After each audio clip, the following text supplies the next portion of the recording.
Hello, what's your name? Gabriel. Gabriel. I'm David. Nice to meet you, Nice David. to meet you. What do you do in Israel? I came here 3 months ago to see Israel in more depth than I've ever have in the past. I made a number of trips here, but they were all very short. You know, short vacation. I have relatives here that I saw, and I made a lot of friends here as well. So I've been here for 3 months, as I said, and tomorrow I'm flying home. Yeah. After all this extended stay. All right. And how does wait? Where are you from? Let's start there. I was born in New York City, but I live in Washington D.C. now. Okay. Do you want to live in Israel? Do you think I would about like to, but it's not very practical given my family's situation. Okay, I see. Like your wife. My wife, my children. I see. Yeah, your whole life is in the United States. Yeah, it is. It's hard to uproot myself. Yeah, makes sense. But I like to come and visit more frequently than I have in the past. Yeah, Israel is great. The people are great. Very People welcoming. are very friendly. Yeah, very friendly, social, welcoming. Yeah, no. And people don't think like that, you know. Last day I talked to someone on X. He was very rude about Israel, you know. Oh, well, you know how course. it is. Yeah. All those racists. And I asked him like, what? He said like there was a post. Say where you don't want to go, and he said Israel. I said, why not? I live in Tel Aviv. You should come. It's very social, very friendly. He's like, no, the Jews, they're like this and like that. They're all the memes, you know, about money and control. And I was like, no, that you think the oligarchy are the people, or the government is the people? Doesn't work that way. Right. No, it's a very, very welcoming society. Yeah. I met people who are unhappy here, but it's a difficult life in some ways. Oh yeah, for sure. So I understand that, but people also should appreciate how great the manners and morals of Israel are. Yeah, like we are the only country in the Middle East that you can have an opinion, any opinion. It's true. It's only democracy. It's only liberal. It's the only liberal democracy among all these countries here, and so many of them are so oppressive. And it's quite a contrast. But as a citizen, I was born in Israel. I lived in Israel throughout my whole life, and as a citizen, as you said, like it's very hard in Israel. I think Israelis, all of us, have some sort of PTSD because of the wars and the alarms. I remember even as a kid, I think I was like 12 years old. There was war in the north, the Second Lebanon War. The Second Lebanon War. Yeah, and it was wild. And one rocket fell right next to my house, like 30 meters, Oh, really? 50 meters. And I heard the sing, like the way it sings, like. Wow. And it's like till this day, you know, I feel like. Yeah, it's a living memory. Yeah, definitely. Yeah, Definitely. yeah. I've been since I've been here. There've been 5 alarms, and I've been in different places. Once in my apartment, a couple times in restaurants and cafes when the sirens have gone off, and yeah, it's disturbing. Yeah, It's not a normal life to have foreign countries sending rockets into your capital city, into your major city. Yeah. But do you feel like afraid? I don't feel Israel? afraid, except for the bicycles and motorcycles Yeah. on the street. The scooters, they're wild. I mean, in the back of your mind, you have the thought of possibly terrorism. You know, somebody with a knife. Yeah. Because that happened here twice while I was here as well. But it's a big city, millions of people. The likelihood. It's more likely to get hit by a bicycle, I think. Yeah. Or bicycle. For So, sure. you know, people. Those are more the media, rightly so, makes it a big deal out of those things. But it's still low likelihood. Yeah. So I didn't worry too much. Although I have a sister in the United States who won't visit Israel because she's afraid. Yeah. So, which is sad. It's sad that it's sad when fear controls people. Yeah. Well, It's very limiting, and I think like, you know, our life is just momentarily. It fades away like that. And if you lived with your fears, like you let your fear control you, you have such a sad experience. yeah. No, it's important to rise above your fears. Yeah. I mean, That's living. especially if they're not that realistic. Yeah, If they're realistic, you have to deal with the problem. with the consequences. Yeah, Yeah. exactly. Even I think when they're not realistic, it's only in your mind, right? And that's the barrier you need to break. Yeah. Well, I wouldn't completely agree because it's not only in your mind. Right. They're real dangers here. Yeah, for sure, for sure. So you But have there's to danger everywhere. you have to If you look statistically, like it's way more dangerous. I'm guessing, right? But I'm pretty sure it's way more dangerous to drive to get hit by a car in Washington D.C. Yeah, no, I than to get absolutely agree with that. yeah. Or the crime in New York City, for example, also. Oh, definitely. You could yeah. definitely After COVID, I saw like I mean city got crazy. it's not as bad as it has been in the past, but it's still there's crime and it's random and you have to watch out, and that's sort of the same story here with terrorism and rockets. Yeah. It's pretty random and freakish if you're the victim. How long have you been living in New York City? Well, I live in D.C. now, but I've been there for around 6 or 7 years, and before that I was living in New York.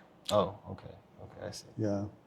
And is New York like did it change? Because from what I know online, I've heard about like New York used to be very dangerous outside, very like extremely dangerous, and I think it depends on where. yeah. And right now with COVID, I think it got raised up, right? Well, there's a lot of fear in New York, and they do have real social problems, but I think it's a statistical issue, and it's not.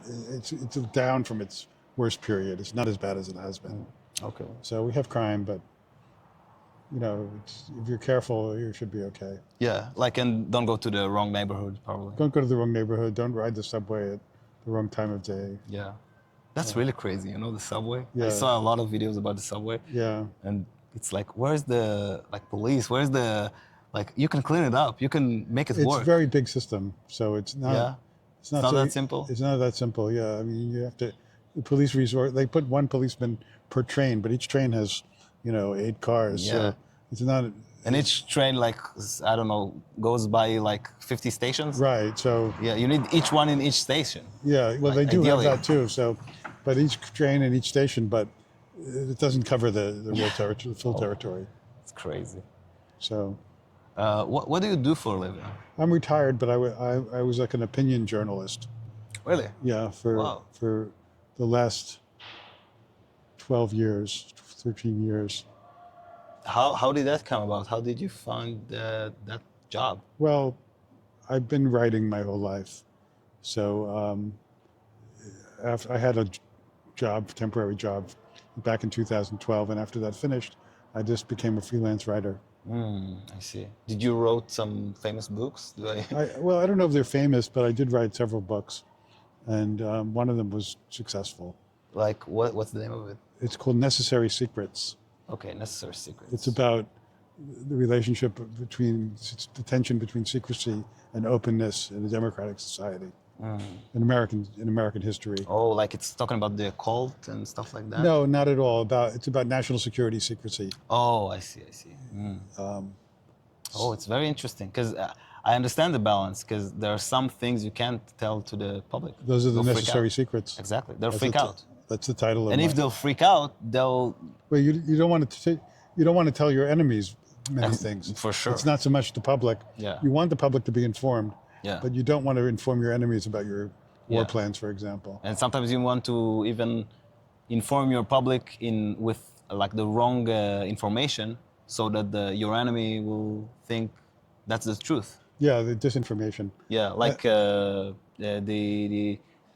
nuclear testing. I think, I'm not sure, I haven't looked into it too much, but I think there's a lot of fake videos from back in the day, from the 70s, 60s. And there was because of the Cold War, America felt like they need to do more, they need to show more. So they filmed the atomic bombs that they had, the dust flying, but the camera is intact.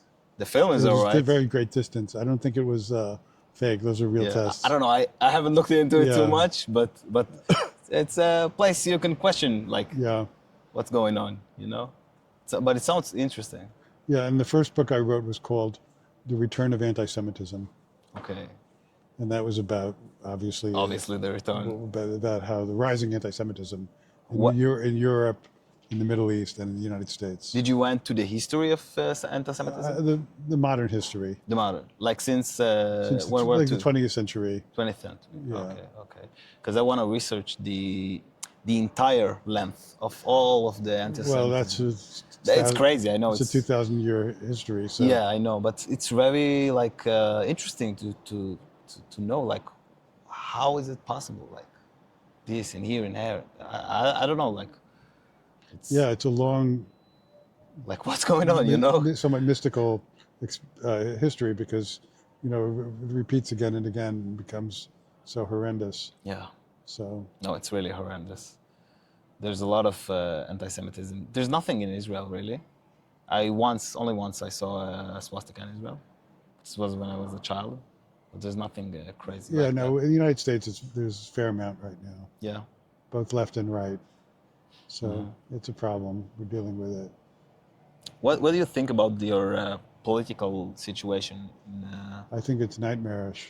Yeah. We have a terrible president. He's a monster.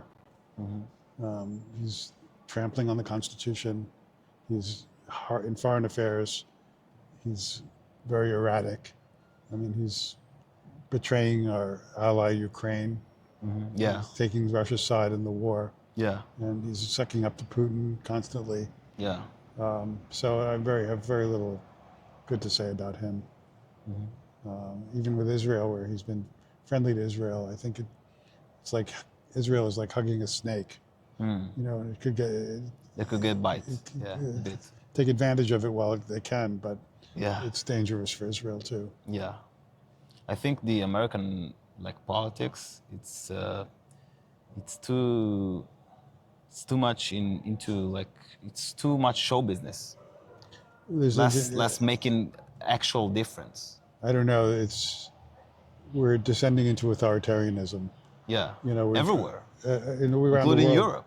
in Europe, but Yeah. the United States is the oldest democracy, and it's the most it was supposedly the most stable, and here it is, it's crumbling Yeah. before our eyes. So it's really, as I said, it's nightmarish. I really love your constitution. So do I. It's a great document. Yeah. Unfortunately, it has some flaws in it. So Like linguistically, you mean, right?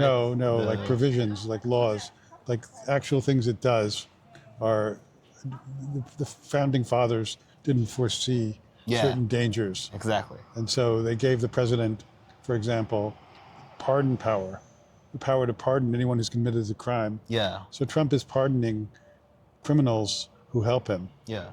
And But Biden did the same. Biden pardoned his family. He didn't pardon any criminals. He pardoned Fauci, I know, and Fauci wasn't a criminal yeah, but why? because because the Trump administration was going to prosecute all these people on baseless charges. So to avoid having them tied up in court and spending money on lawyers, he pardoned them preemptively. But they didn't commit crimes. Liz Cheney, members of the January 6th committee, were all pardoned.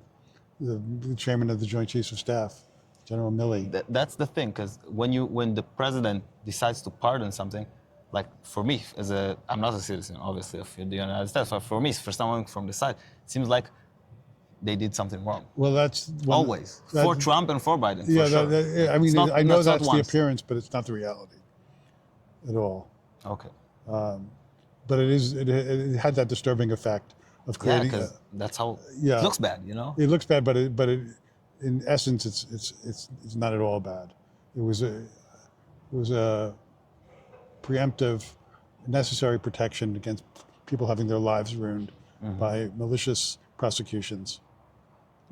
So, while Trump is pardoning real criminals, all the people who took part in the January 6th insurrection, he pardoned them, 1,500 people, many of them who were beating up policemen.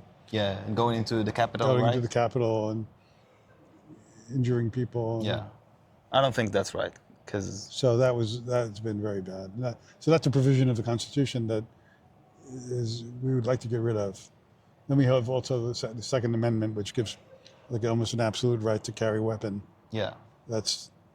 I think there's there's sort of a limit for it. But I think having a weapon is good in its essence, because a weapon is an equalizer, and when we walk in the streets, if there is someone that wants to have a weapon, he'll get a weapon illegally. And we, as law-abiding citizens, we don't have a choice. Yeah, that's a good argument, but it's like, And also for women. yeah, in the United States, that's fine for having weapons for self-protection. Yeah, But people are getting like heavy weapons of war yeah, instead of like handgun. They have like machine guns. You mean? machine guns, Yeah, or yeah. assault rifles, things that are not. Yeah, but a handgun is, I don't know if you know. I've been in the military, and I Sure, I really love understand. guns. A handgun is like viable for like 15, 20 meters. Right, I know it's not. It's nothing. It's not It's like really a nothing. long gun. Yeah, And if someone has a rifle and he got it like illegally, yeah, like even if I have a pistol, I can't do shit. Because Right. it's like 50 meters away. I can't aim that far. right. I No one can do understand. it. Right. No, I understand. But we have all these mass killings. Yeah, With weapons of war. yeah, that's very disturbing. Yeah, The kids that go to the high schools, and oh my God, that's yeah. So really, we need to have more control over weapons. yeah, But you have to strike a balance. I agree with you that there's a role for self-protection and self-defense. From what I know, Canada also has some weapons because they go and hunt, Yeah, and they don't seem to have like a mass school shooting yeah. and It's, stuff like it's that. partly it's our culture, Yeah. so it's even harder to deal with. Do you think it's like which part of the culture do you think it is? Well, there's a streak of violence in our history. You know, we settled the frontier Yeah, violently. like with the natives and Native the African Americans. Americans. Yeah, mostly with the Native Americans. Yeah, It was just like violent expansion of the country westward. yeah, So, you know, and Civil War.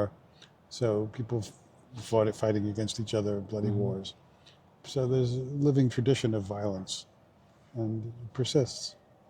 And then there's just criminality. yeah, You know, we have very poor people, desperate people. We have a lot of migrants who are out of place in the society, who might resort to crime. yeah, So it's deep problems. yeah. It's very convoluted, all those problems. It's no easy solutions to Yeah. them. It's really hard to just like pick one hair in here, one hair in there, instead of just cleaning the slate. Yeah, you need to like. It's not that we need to like. Our society need to push the government. Your society, obviously, your society need to push the government to make it in the most mindful way. And right now it seems like the left and the right, they're just games. The left go to the extreme, the right go to their extreme, and no one gets actual benefit from it, and people get hurt and dead Yeah, because of it. yeah, I think that's fair. Yeah. What do you think about the Israeli politics? I think Israel is very divided, very tragically divided, and it's hard to be optimistic about the future of like Israel because the politics are so terrible that Haredim have so much power, Yeah. and they don't contribute to the military at all. Yeah. And the government, the Netanyahu government, has two like semi-fascist ministers, and who are part of the coalition, and Netanyahu himself is, responsible for October 7th. He was in power, Yeah. so he's clinging to power at all costs. And Israel needs Yeah. definitely needs a new prime minister, Yeah. and a new. So I think the same. I'm not very happy about the state of Israeli politics. Yeah. But Israeli society is different. It's very resilient. Definitely. Yeah. Especially like financially, we get squished. Really, we get squished. Our taxes are high. Taxes are crazy here. Car tax, I think it's 100%. Yeah, I tax know. For cars, everything is crazy. They also raised the price for buses and trains and everything, like the weakest of the weak. Yeah. Well, it's the cost of war ultimately. Yeah, of course. Defending Israel is so expensive and so necessary. Yeah. So it's as long as there's spending such a big percentage of GDP on defense, it's Israel's people are going to pay high taxes. Yeah. The problem is we have too much people with power and with money to make within war You in think? Israel. Yeah, I think a lot. Think about it a lot. I think the American influence in Israel, the U.S. aid, right? It's Yeah. U.S. aid. I think that's bad for Israel. That's But- really bad. Uh-huh. I think we should be independent as much as we Totally can. self-sufficient. Yeah, I can I know it's hard. I know it will cost us and all that, but I don't know what the other costs are that we've been paying. You know? Yeah. Well, yeah, Israel's dependent on the United States, and that's Yeah. very dangerous too, because you could have an American administration that's hostile to Israel, Yeah. cut Israel off. Yeah. Israel needs to be self-sufficient. For I sure. think it's moving in that direction, so it's a good thing. I mean, hopefully. Yeah. You know, one can hope. Yeah. Do you travel around the world right now, or No, did you just came to Israel. Yeah. Yeah. How many kids do you have? I have 3 daughters. 3 daughters. Yeah. What do they do? The oldest one is a psychiatrist. Okay. The Cool. middle one is a graduate student, and the youngest one is applying to law schools. Oh, so all of them are educated. Yes. Oh, Yes. nice. Did they going to the university, as I know from Israel, like from hearing about America, I know it's pretty harsh. Like the amount of money you need to pay. Yeah, it's to very get expensive. scholarship, it's really hard. It's very expensive. Yeah, I spent a fortune on education. yeah. Do you think it's worth it? Like Yeah, as a yeah. price tag. That's what I mean. Not as the education itself. It's really kind of hard to calculate because you can't do without it. Yeah, for sure. Education is extremely important. I mean, you can go to cheaper schools. There's state schools and there's private schools. Yeah, And the private schools have better reputations. yeah. My children went to private colleges. Are those Ivy Leagues? They didn't go to Ivy League. They went to the University of Chicago, all 3 of them, which is a great school. But it's not in the Ivy League. Is it near the bad area of Chicago? Probably not, right? No, it's in Hyde Park. Hyde Park is itself has some bad parts to it. So, yeah, there's crime there. I think the University of Chicago has the largest police force, private police force in the country to keep students safe. So crazy that it's needed to Yeah. have a private police force in a college, you know? Yeah, it's a very big part of the It's really crazy. operation. Yeah, I've heard a lot about Chicago, and I know the amount of criminals there is crazy. And even once they tried to put everyone in jail, and then afterwards, like a few weeks afterwards, like someone else got in and like took the advantage of the gap in like their crime and everything that was set up there. Like, do you think there's a solution for Chicago?